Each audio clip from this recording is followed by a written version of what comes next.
Morning, everybody. Thanks for joining us today with Dani. Go ahead and use the raise your hand feature, and I will call on you. We'll start with Rich Scarcella. Good morning, Dani. Thank you for your time today. Morning.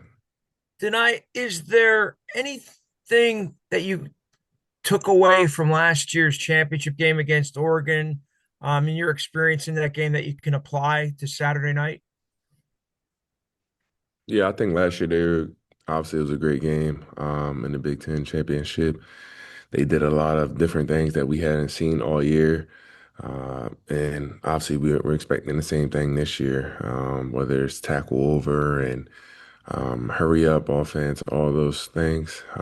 They're great coached. They have a great team, so we're expecting everything. So that's what I would say I learned last year. Tyler Donahue. Good morning, Denai. We appreciate your time. Wanted to ask how Morning. those good morning. I wanted to ask how those first three games maybe matched your personal expectations for your personal performance, and where do you see maybe your next steps going into Big Ten play as you try to make the most of your senior season? Yeah, I think I had a good start so far. That's one thing that me and Coach Dion we preach just all season as far as just um, starting the season off hot and continuing where I left off last year. So I think I've been doing pretty well so far. Obviously, I gotta get a lot better. Everybody does, but I'm happy so far as what I've been doing. And the next step is just growing each week. I'm getting better. My goal every year is to get better, and then each game get better. So I've learned stuff from the first three games, and this next game, I'm looking to be my best self. Greg Pickle. Morning, Denai. Thanks for your time. Good morning. Hey, Denai, one thing Coach Franklin said in the past was that, among other things, obviously, with the crowd and the whiteout game, he believes that the fact that the opponents in white uniforms against the contrast to the white crowd makes it more difficult for the opposing offense. I'm just curious from your perspective what it's like from a defensive point of view when you're rushing to pass, you're trying to figure out who the ball is, and you're trying to pick out a guy who might be in, a white jersey and white pants against that sea of humanity around the stadium that's all in white. Truth be told, I really don't know. It's not really affecting me. I think that might be more like quarterbacks and things like that. But for me, it's not that hard. I see whatever jersey you got on, I know who has the ball. So, um, yeah, honestly, it's not hard. So sorry to give you a boring answer.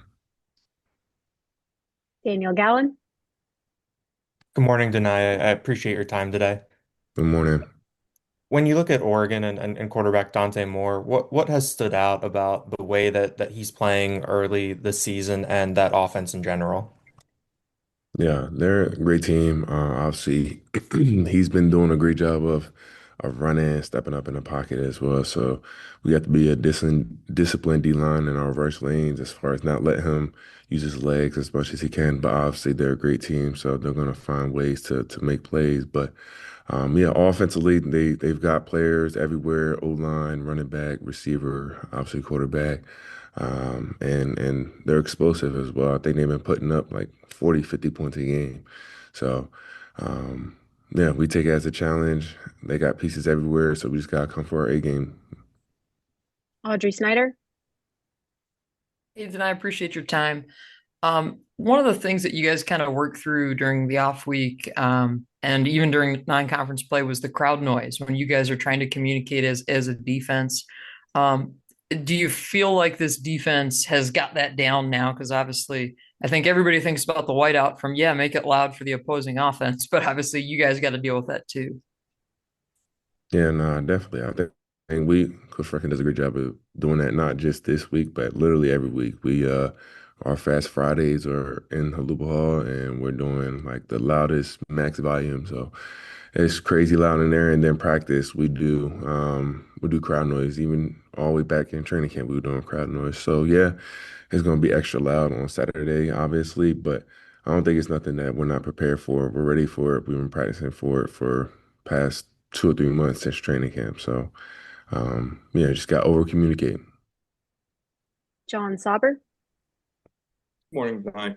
Uh, we've talked to Jim Knowles a lot. A lot of people have talked about how he's changed kind of some of the coverage availabilities that you guys have, the things that you guys can do from that standpoint. But what has he done to kind of help you take a step forward? And is there any responsibilities now that you have that maybe you didn't under previous iterations of this defense? Um, I'm not really going to get into much comparison as far as this defense and last defense, but yeah, I mean, Coach Knowles does a great job of just letting us play free, especially D line. I'm a believer in that your D line can't be thinking too much. Like, just let us get to the quarterback, stop the run, and we're gonna make plays. So I think Coach Knowles does a great job of that. Obviously, like you said, this is the NFL defense, so things are a little bit more complex in certain plays. But that's what the first, well, not saying that, but yeah, the first three games and things like that sort of get the wrinkles out and just continue to grow in this defense. But yeah, it's been a great defense. I've had a lot of fun. Mark Wogenrich.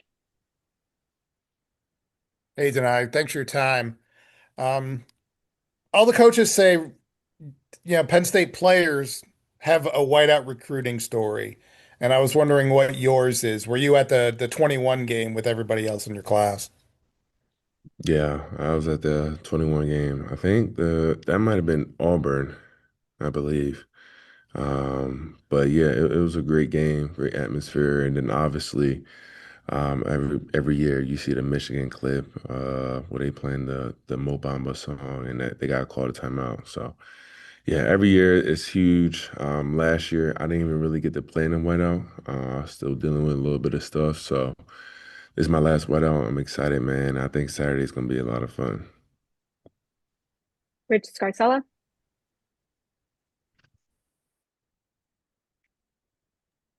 You're muted, Rich. How would you describe your team's pass rush through 3 games? How critical will that be Saturday night? Yeah, I think we've done a good, decent job. We just got to work better as a unit. I think individually, some of us have had good pass rush, some of us have to do better. But yeah, as a D line, our standard is if we're not getting a pressure or a sack, it's not good enough, no matter how quick the ball is coming out. So obviously, Chaz has stepped up a lot, so that's been a big help. Behind the starting D line, but. Yes, Saturday is going to be huge, obviously, because if we don't affect this quarterback, they have some powers on a wide receiver position. So me and the corners got to work together, or the D line and the corners have to work together to stop this pass game. Tyler Donahue.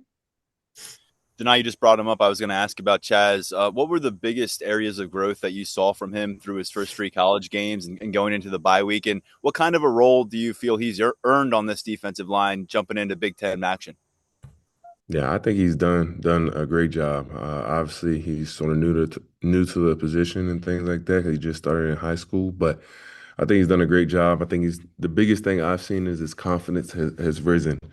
And that's what I tried to instill in him, training camp and in the first couple of games is, bro, just go out there and treat it like practice and go out there and know that you can't be blocked. So I'm excited for him. I think we have or he has a big season ahead of him. Freshman campaign, he's off to a great start. So I think he's going to do just fine. As far as like his role, I'm not really a coach, so I can't tell you, but I think he's going to be playing a lot. If I had to predict what he's going to be doing. So. Audrey Snyder. Denied. James was telling us yesterday that they want to be mindful of getting you and Zane obviously on the field at the same time, but also keeping you guys fresh. And he said, maybe there's some things they can do, whether they line Zane up next to you or not. What excites you? What do you like about playing with a guy like Zane Durant and all the different things he can do? Yeah, it's fun. Obviously, playing with great players. You want to play with good players, fun players, and y'all can sort of work off of each other. I think that's what me and Zane do pretty well.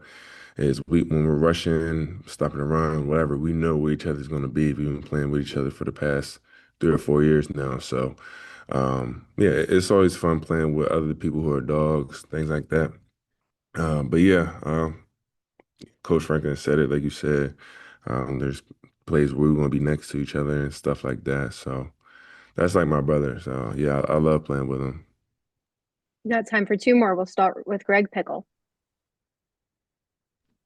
Dani, you mentioned back before the season started that Coach Knowles, one of the ways he would let you guys play more freely, as you mentioned earlier, was the quarterback plays, where that was your only job to go get the quarterback. So I know you were excited about those in August. What was September like so far, getting to put that into action? Yeah, it was great. Coach Knowles will put in a call for us to just get the quarterback. That's our only responsibility, and then from there, um, a lot of times I have the freedom to decide what I'm gonna do. So whether I'm either lining up with a defensive end, or I'm lined up on Zane's side, or I'm spying the quarterback. So it's been fun, man. I've had a lot of fun in this defense, and yeah, like you said, Coach Knowles just gave us the freedom on some plays to just get the quarterback, and however you want to do it, you can do it. Last one, we'll go to Daniel Gallen. Denai, thanks again for your time this morning. We saw a lot of Ivan Kamaju during non-conference play. As a true freshman, how did you see him come along, adjust to the college game, with his first action? Yeah, I think he's done a great job so far. Again, as a true freshman, to already be playing in these things in the beginning of the season, making plays, already having your name out there. So I'm excited for him. But he's another guy that just needs confidence. I think that's the big thing for a lot of freshmen. Is just knowing that I can play at this level, I can make plays at this level. And I think he's learned that, and I agree. Same thing with Chaz. I think Yvonne is going to have a big season ahead of him. Thanks, Denai. Thanks, everybody. Thank you. Yeah.